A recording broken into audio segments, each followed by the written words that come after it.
Welcome to the Radiate Wellness Podcast. I'm your host, Christy Clemens Hoffman. Each week we will discuss tools, tips, and ways to radiate your best life ever, interviewing practitioners, authors, and luminaries to help you on your path. Wellness, joy, peace, abundance. What do you want to radiate?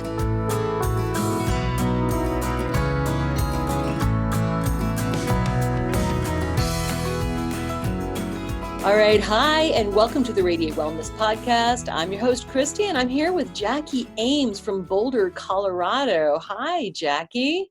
Hey, Christy. So glad to be talking to you. Yeah, this has been a long time in the making. Yeah. And we are all set to talk about radiating connection.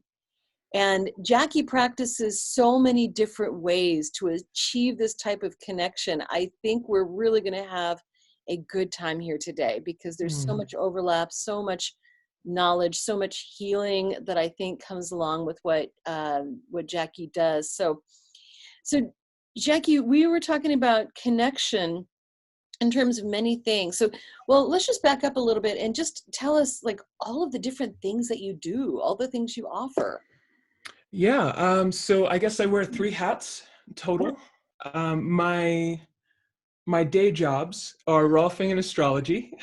Rolfing and Astrology. And I've been moonlighting as a constellation facilitator, which is something we'll get into in a lot more depth, I think, and something that is just, obviously all of my practices are so rich, and I feel really humbled and honored to do what I'm doing in my life. But constellations is just, it's so cool. It's so beautiful. Which is interestingly not tied to astrology. Yes, thank you for pointing that out. That's something people are very frequently confused about, although you can blend them, but it's definitely not the norm. Right, not the norm. Okay, no. So astrology, you've been doing that since 2003? Yeah. So yeah, what drew you to astrology? Well, in 2003, I was all of 22 years old.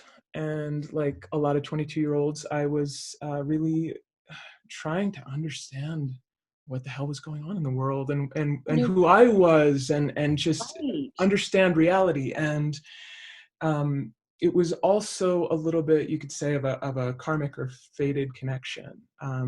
So the man who did my first astrology reading became a really important teacher for me. And I studied with him for about 7 years. Right. And he is a professor of the world's spiritual traditions and philosophy at the university level. And he's kind enough to share his wisdom and his teaching outside of university as well.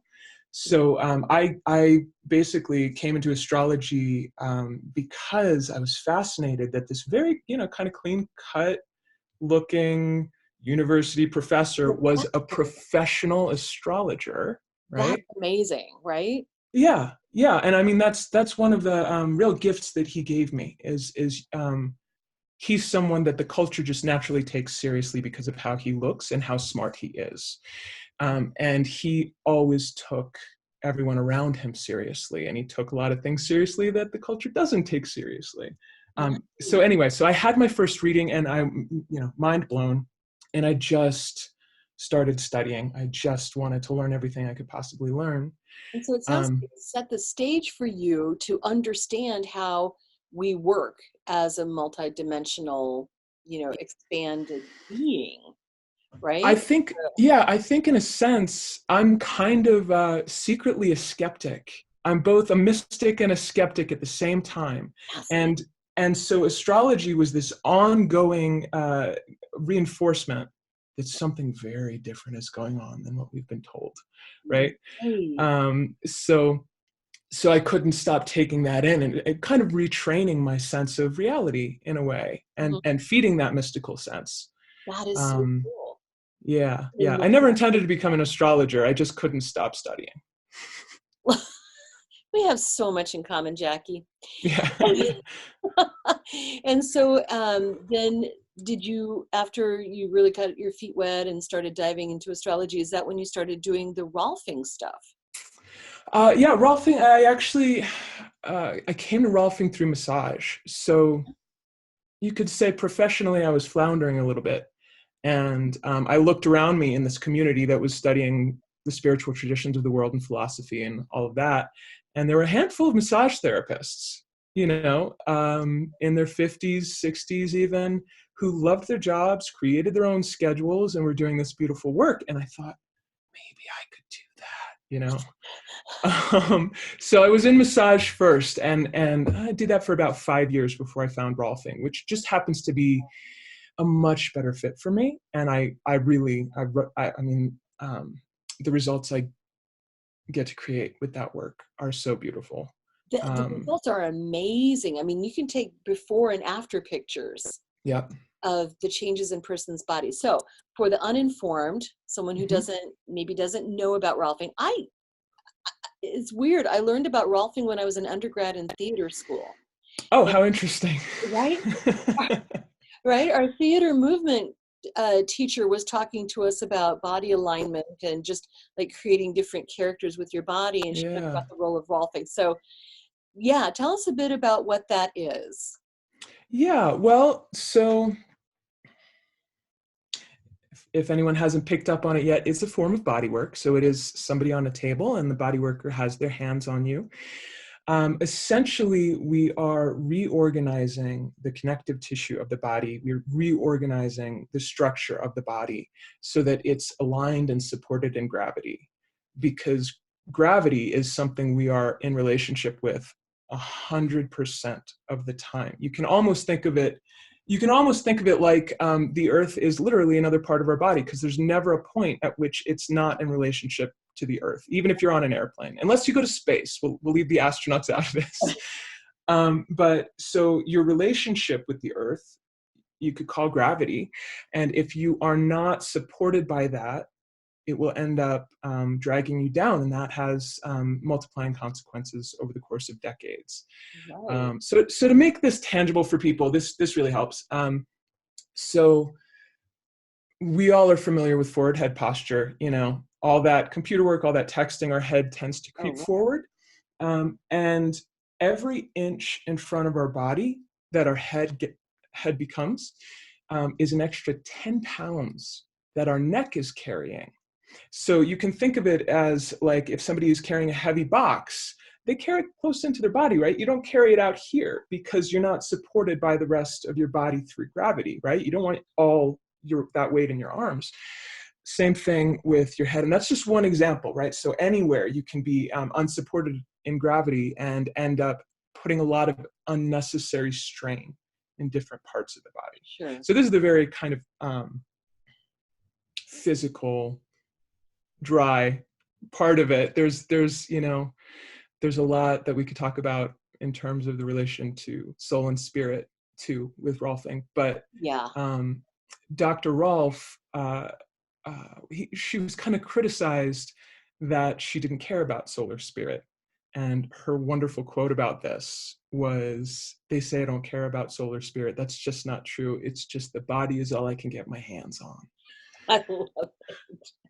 And so there's kind of an understanding amongst Rolfers that we can play both sides. We can really just, if you have an athlete come in and they're not interested in personal transformation as we understand it, perhaps, or it's just not their motivation, you can work on a purely physical level, and maybe those transformations will come and maybe they won't, whatever they're ready for. But our role is just to tend to the body and see what emerges. And often there's a lot that emerges, so. Oh my God, we hold on to so much in our bodies. Yeah. I mean, so I love that you've taken kind of the outside in approach, first it's astrology, and it's like, what are the influences out here?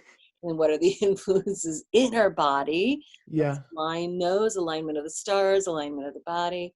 So that's Yeah. it's powerful work, and it can be very painful and very, very intense as well. Well, that reputation, I think, is a little exaggerated because the earlier Rolfers, I think, were slightly more intense.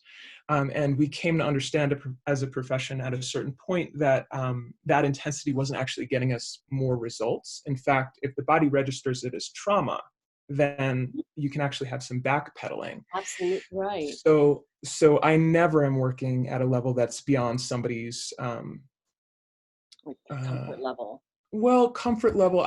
People are often at the edge, but it's by their own. Um, they are, on board with it, right? It's by consent, you could say. So Yeah. I tell people, I'm happy working on a scale of intensity between 1 and 10 at an 8 or a 9, but you can say I'm off at a 6, right? You can say that's too much. And I can work at any level. And people, it's so variable. Some people can take a whole lot of pressure. Mm-hmm. Some people need a much more subtle touch. I'm just always trying to find where's the greatest impact. And that's different for everyone. It's not that more is better. It's absolutely not. If the body wants to keep you out, it will keep you out. Right. Good point. Good point. Yeah. Okay. So what I was really hoping to talk to you about and wanting to bring in was your constellation work, family Yeah. constellations. Oh my gosh. I read Yeah. through the material on your website, your workshop material, and it resonated with me so deeply. Yeah. So it's powerful. All right. So tell us a bit about the constellation stuff. Okay. So my line on this is that it's kind of like the Matrix. There's this wonderful line in the Matrix where Morpheus says, no one can be told what the Matrix is. You have to experience it for yourself. And sadly, Constellations is a little bit like that. So it's a very experiential process. And I Good. can describe that, and I'll also describe the underlying philosophy. But essentially, it is taking seriously what I think is the reality, what I deeply believe is the reality, that we are within, embedded in a family soul. And we are tied by bounds of love. And that is true even if we were born into the most dysfunctional, abusive, you know, destructive family. That's still true if you can find, if you can dig deep enough to find those bonds of love. And when it is like, I mean, everyone has something in their lineage or in their immediate family that is profoundly painful because we haven't been doing this work for generations upon generations upon generations. And so when you do have disconnection, when you do have abuse, um, the bond becomes can become destructive in the sense that it's almost like we have to stay connected. And so we stay connected by becoming an alcoholic, just like grandpa, or by not finding the love of our love or the love of our life, just like our aunt Jane, right? I mean, there's all these ways that are completely unconscious, completely, I think one of the greatest sources of pain is when our conscious will is at odds with our soul, Mhm. right? So the soul is going to be loyal to the family system. And believe me, when I found this out, I was not happy about that. Right? We Like, would, I mean, wait a minute, you don't yeah, understand my family. yeah, right. Like, no, can we just cut that cord? And even in the health and wellness and spiritual spaces that we have today in the States, there is, and even in psychology to some extent, there is I don't want to say a bias, but there is sort of this idea that we can just grow beyond them, just have them no longer impacting us. And it's not that that's entirely untrue. It's that the way to have that happen is actually to connect in a good way. Right. So if, just to use a super simplified example, if you are connecting to grandpa by mirroring his alcoholism, because maybe dad hated him. And so he was like, oh, he's no good. And you never met him. And he's a bad guy in the family. And you're an alcoholic and you're actually mirroring him. The way for you to resolve that is actually to connect with your love for him. Connect with your love for your dad. Witness your dad's love for him. And this sounds like it's impossible, and it's not always possible, to be totally honest. And if you can't get dad to connect with grandpa, there are workarounds, but the process itself allows things to move elsewhere in the family soul. So that even if dad is not there, if his soul is ready and available, he can make that connection to grandpa. Oh yeah. And it is profoundly moving. And it can really shake things up. It can really, I tend to say at the beginnings of my workshops, I'm available for support. If you have a therapist, please lean on them for support. We want people to feel held, because it can really shake things up. Sometimes after a constellation, you feel amazing. Sometimes you feel just stunned. Sometimes you're in grief, but it changes things at a very deep level. Okay, so can you talk a bit about the work when you say when you're in a constellation or after a constellation? Just because I couldn't even wrap my head around it after looking at your materials. Great. Yeah, no, my materials, I don't even try to describe it. I don't know if you looked at anything else, but yeah, I'm happy to. So I'll give you the traditional method, and then I'll give you the lineage that I came into. So traditionally, you have the facilitator, you have the client, and you have a group of people, a group of willing participants. Okay. So generally, it's people, not even the people in the family then. Not even the people in the family. Just a bunch of randos. Okay. It can be a bunch of randos. It can be a group of people who have come together intentionally. It can be students of constellation work. It absolutely can be a group of randos. Yeah. A grand salute, as Kurt Vonnegut would call it. Yes. Yeah. Some people do work one-on-one, but mostly it's done in group, and I only work in groups. So you have the group, and the client is working on an issue. That issue may have absolutely nothing to do on the superficial level with their family, right? So whatever it may be, finances, health, alcoholism, like I said, relationship patterns, whatever it may, they work on, ideally, the pain point that has been intractable, that they most want to change, and that they haven't been able to move anything with. And again, this is the traditional method. Then they will pick people from the room and say, will you represent my dad? Will you represent me? Will you represent my mom? Will you be grandpa? And we will have decided who to include in the constellation. So in that constellation, it would be the client, the parents, and grandpa. I don't know why I'm picking on grandpa today. So then the client will lead them into the room and position them spatially. And the rest of the group, might be a much bigger group, is just really holding space and bearing witness.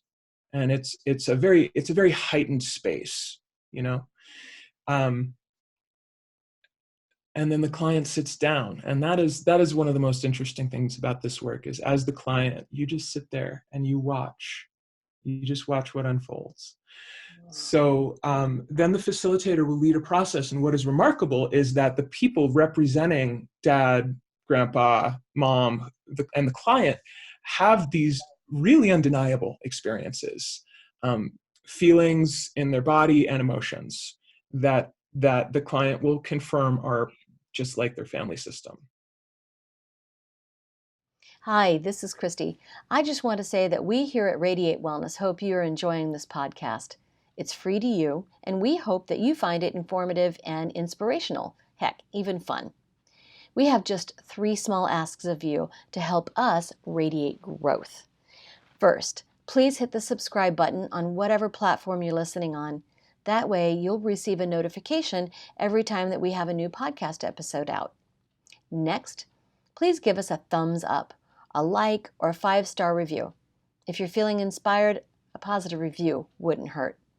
These 2 small things will help others find us when they're searching for great podcasts. Finally, please tell your friends about the Radiate Wellness podcast. Better yet, show them how to find us and how to subscribe. If everyone did that, we would double our audience. Thanks a lot. We really appreciate it. Wow. Now I have a question. Yeah. Questions. Yeah. So does the client share with this assortment of people what the dynamic is? Sometimes. Sometimes it's not necessary. It is definitely not necessary. Interesting. S- Okay. And so, So, right. Okay. so again, the traditional method, usually the facilitator and the client will have a very brief conversation right before the constellation in front of the whole group. And they may have had another longer conversation earlier before the constellation itself. Okay. But yeah, and they'll ask, what are you working on? And they want to, more than anything else, they want to feel the clarity of the client. They want to feel that the client has some oomph and some presence and is ready to work. And then they'll discuss a little bit of the dynamics, often cutting things a little bit short because different facilitators have different perspectives on this, but it's really different than psychology. It's so related. It's so absolutely entwined. But it's very useful to get away from the story to some extent and stick with just the facts and see if you can get a different perspective. So let me share with you again the version that I found and studied and now do myself. They are both equally amazing. But so here's my version. So nobody knows who they're representing, including the facilitator. So there are these colored mats about that big, and client, facilitator, and the group, and the client will pull a blue mat for themselves, a red mat for dad, a purple mat for grandpa, whatever for mom, place the mats in the room. And that's when the magic starts. So all of a sudden, people in the room will be like, I need to get on that red mat. There's a sudden like draw. So people will come and stand on the mats, not knowing anything. Right. Not knowing absolutely anything. Wow. So the client's not even choosing them. You stand on the blue mat, you stand on the purple mat. No, I mean, you can do it that way, but generally, I'll just let whoever's drawn go there. And that's for a variety of reasons. The people who end up representing often have very, very strong story parallels in their own family system. And so the representatives are getting a lot out of the work as well. But that is kind of heightened when the representative got to experience their own draw. Right? Got to, oh man, I for some bizarre reason, I wanted to get on that mat, and they start to take that connection a little more seriously. It's very, very magical. It really is. I can imagine. Now, when And did you train to do this? so, so the gentleman I was telling you about, he's named Chris Largent. He was my teacher for many years, first astrologer, all that. He started dating about 4 years into me studying with a woman named Andrea Bosbach, who is German, born and raised, and this work was really developed in Germany. Right. Yeah. Mm-hmm. And so her mentor developed the mat work, the totally blind mat work. And there are other people who also work blind, and there's different methods for it. Some people will write the role on a piece of paper and slip it in people's pockets. They won't look at it, stuff like that. A lot of times people work blind, but the facilitator will know who's who. But yeah, Andrea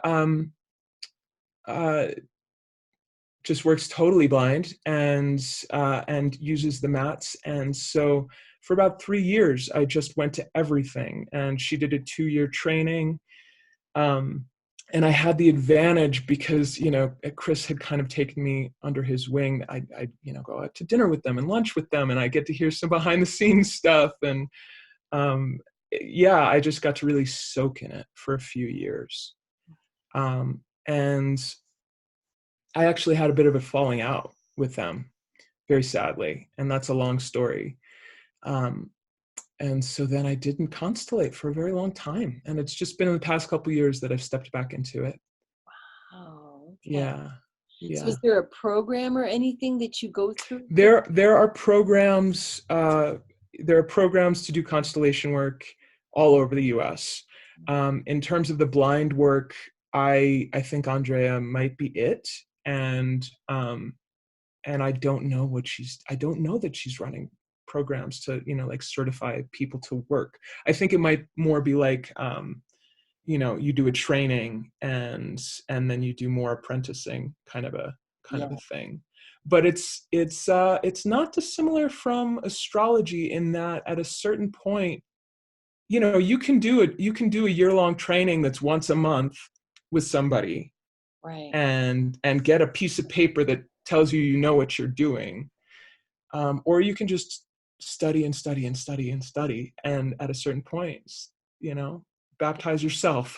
Right? Just give yourself permission. I mean, for me it was when I stepped back in, I started experimenting with friends, and when I saw the power of the constellations, it was almost like I don't have an excuse not to be doing it. Yes. You know? This is so powerful. I mean, as we were discussing earlier, there's just so many different ways to get to this. I mean, you can get to it through years of psychology, therapy, and things like that. Um, and the mediumship work that I do, I can pull in, ancestors, people who are living or deceased. Hypnosis, we can trade places with people. I mean, there's many different ways to get there. Yeah.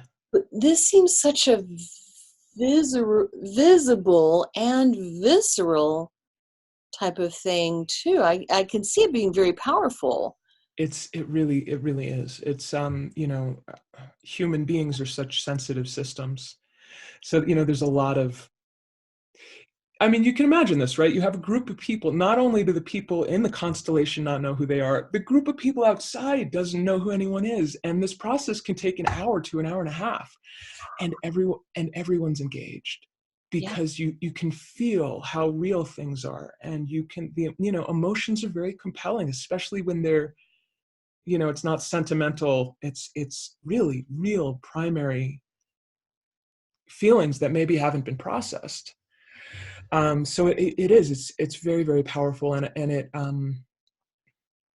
One of the things I'll say is the very least you'll get out of a constellation is information, Sure. right? So that's almost like a reading. You get to see the dynamics, and the most you will get out of it is your life will change, and that is because you're not just working on yourself.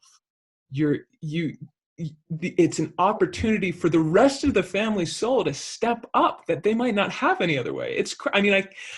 My dad, for instance, had no idea that I was doing any of this work. And I have pretty good reason to believe that it had a big impact on him because his soul stepped up. Yeah. Right? He has no idea. And it doesn't matter that he has no idea.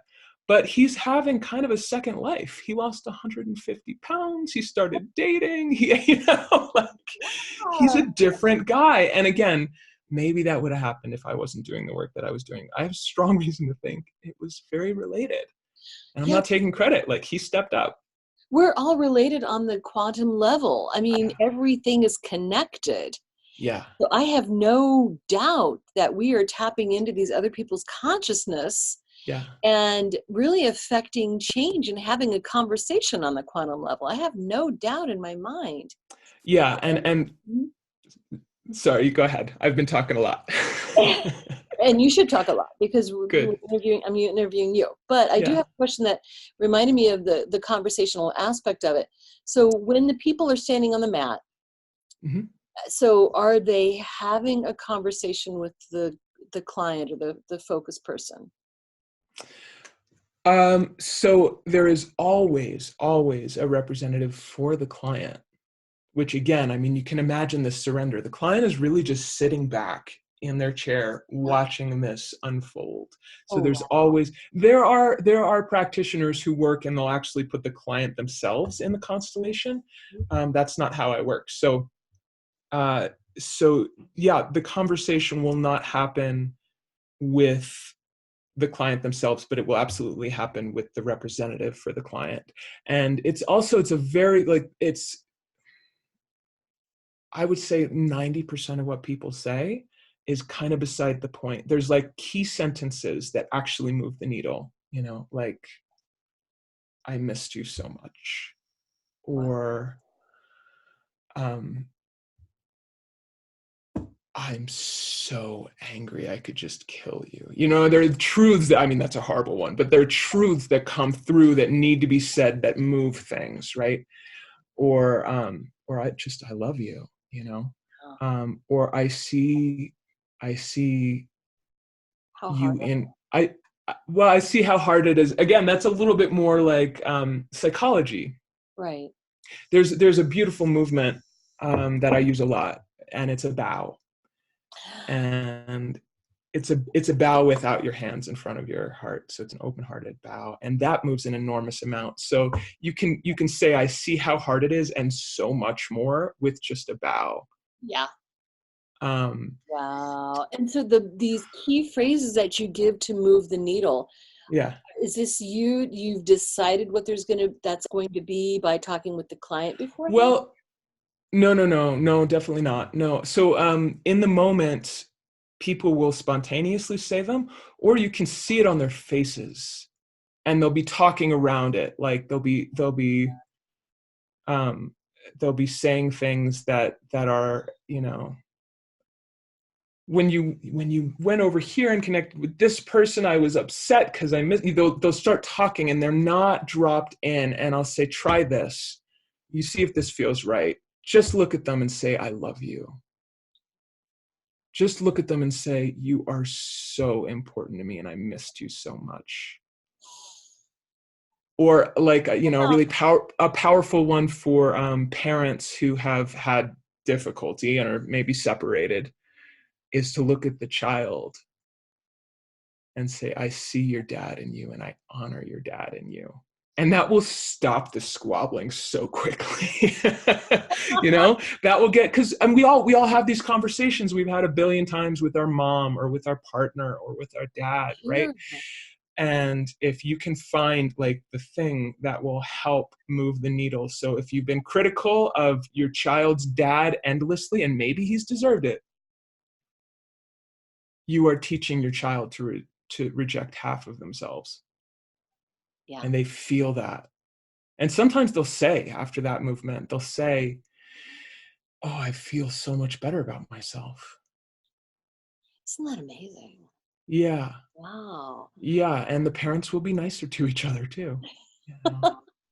And Right. remember the love that usually brought the child into the world. Wow. Yeah. So what type of things do people say about this work? I mean, do you have any success stories or things that just stick out to you? Oh goodness. Yeah. So I mean, you know, of course I'm gonna lead with the more dramatic ones. Um, I have a client who stopped drinking. She hasn't had a drink in a year and a half, Good. if not more. She Wow. attributes it to her constellation. Uh-huh. Um, I did a constellation for a friend who was having a lot of struggle in her relationship life. And without going, again, this is, you know, you kind of have to know constellation lore and lingo for this to fully make sense. But there was a pattern that was repeating in her relationship life. And we did a constellation around it, and we found a root in her father that Yeah. didn't make sense to her, but made sense to me. And I was able to tell her immediately afterwards, because she's a friend, you know, I don't always get to do this with a client. That pattern's over. Like, congratulations, that pattern's over. And she's like, yeah, we'll see. You know, it's really easy to have the experience and to not see the connection or see why it would have that impact. Right. And this is worth mentioning. Hellinger founded the work. The soul moves slowly, so it can take a year for this to move its way through. So I was like, just watch. That was at the end of a constellation, you know, sometimes they're really clean and they're done, and sometimes it's not. And you know, it's I'm trusting the intelligence of the family soul, and I'm not forcing things.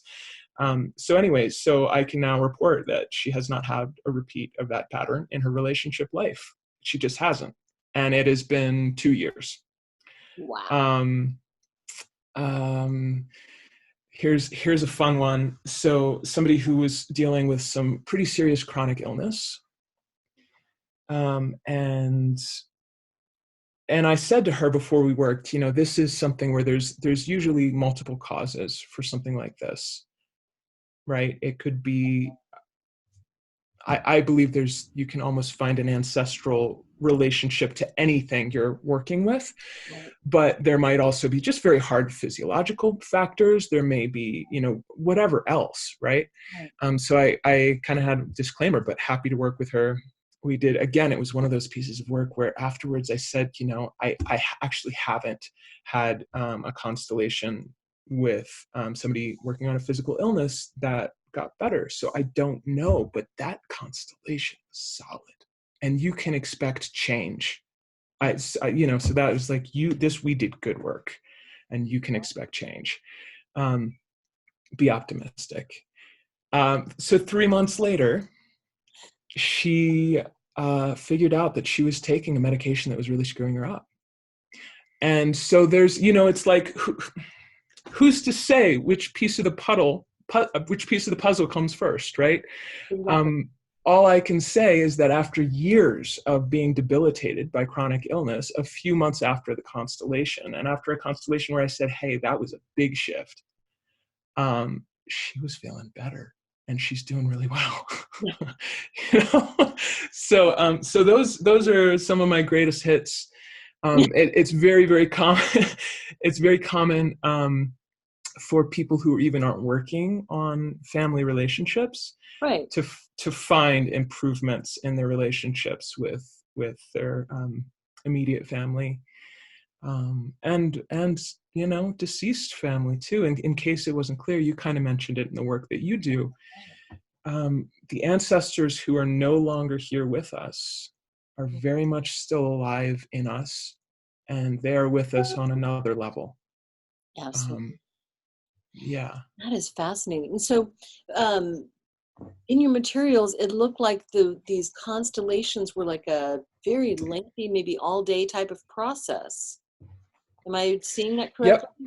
Yep. Yeah. So generally I'll do a workshop, and I'll do 3 or 4 constellations. I think so. And you can imagine, see, if you have 10 participants Mm-hmm. and only 3 or 4 of them get to work, it's, you want to get to work with as many people as possible. And yeah, and there's different price points, which, makes it easier. It's just a very strange thing, right? To go to a all-day workshop as a representative. People aren't used to this kind of showing up for community healing of sorts, and there is so much to be gained from that. But yeah, so we'll do 3 or 4 constellations generally. But even somebody who's a participant, who's just one of the people on the mats, or Mm-hmm. or just even somebody who's just watching and they're not on the mats, they're just in the experience. Sounds like they get a lot of healing work too. They get a lot of ahas. And Absolutely. right. And that is actually, it's something I'm working on more, because kind of not dissimilar to what I was saying about clients who finish a constellation, and it might have been amazing and really juicy and impactful, but they might really not get or see that it connects to their actual life. Representatives can have the same experience. It's really a different way of looking at things and looking at the world, and you kind of have to spend some time with it to get what the connections are. So I frequently will go to a workshop and just represent, and I know I'm kind of like, I can see which pieces of my family system are up by what I step into representation for. It's really clear. But if you don't know your family stories, if you don't know how things tend to play out, it's a weird world. And so I'm in process here a little bit. I think my next workshop, I'm going to do fewer constellations and do more unpacking for people, just for this reason. Yeah, the Yeah. unpacking is very important. After a hypnosis session, I feel like it's always beneficial to just sit down and debrief and just Yep. put the pieces into place. That sounds like a very good thing. Yeah. Well, we've just got a couple minutes left. Is there anything that you feel like is important to mention that we've not touched on? Oh, goodness. I'm sure so many things, but I really appreciate you giving me the space to have this conversation. And I feel like we got into some of the heart of it. I'm trying to think what questions people might have who are completely new and maybe not as used to this as you are, I mean, used to these kinds of quantum Concept. phenomenon. Yeah. Um, But they can get in touch with you on your website. So Sky and Ground. Absolutely. Sky, Skyandground.com. Yep. wonderful. And I know you're in Kansas City, is that right? Kansas City, right? And I'm you're sure there's practitioners out there. It's very much an in-person thing. I'm available for astrology long distance for sure. fantastic. Um, yeah. But yeah, I Wonderful. guess Well, we'll that's put it. your link in the show notes, your website in the show notes, and Great. if somebody wants to find out more information, I found a lot of information on your website. I thought it was very, very good. And Oh, so, great. I'm glad. Jackie, thank you so much for sitting to talk with me. This has been really interesting, and I just I'm blown away by this. So I'm going to definitely be doing some more reading, and I would encourage Great. anybody interested in this type of stuff to do some more reading. Thank you. Yeah, and if you check out some practitioners in Kansas City, give me a shout and let me know what your experience was like. Fantastic. Absolutely. Yeah, Absolutely. yeah. Appreciate that. Well, Jackie Yep. Ames, thank you so much. And Thank you. appreciate all the work that you're doing. Yeah, I appreciate you. Take good care. You too.